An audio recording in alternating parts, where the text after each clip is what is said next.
siin magacna loo yeeli mansab iyo hadday darajo sare cidi la mulkisiinayo qofka mudan milgo loo taxoo lagu maqsuudsiiyo inuu yahay midkii macalinaan muran ka taagnayna. bismillaahi raxmaani raxiim. magacaygu waa cali cabdi cali kiimiko, dhinka kuliyadda waxbarashada jaamacadda badda cas.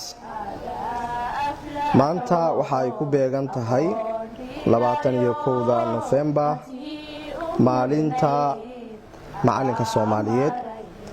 jaamacadda badda cas guud ahaan iyo kuliyadda educationka ee jaamacadda badda cas waxay hambalyo u diraysaa dhammaan macallimiinta Soomaaliyeed meel kasta ay joogaan. waxaan leenahay hambalyo hambalyo hambalyo.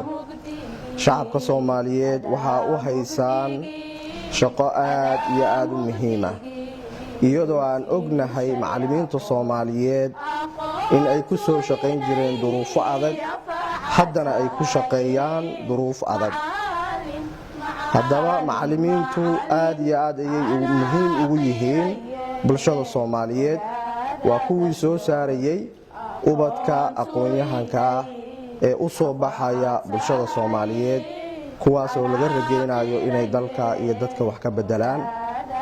haddaba laguma soo koobi karo kelmad iyo labo muhiimadda uu macallinku inoo leeyahay.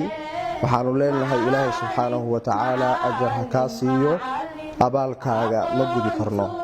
qum lilmucallimi wafihi tabjiila kaada almucallimu an yakuuna rasuula.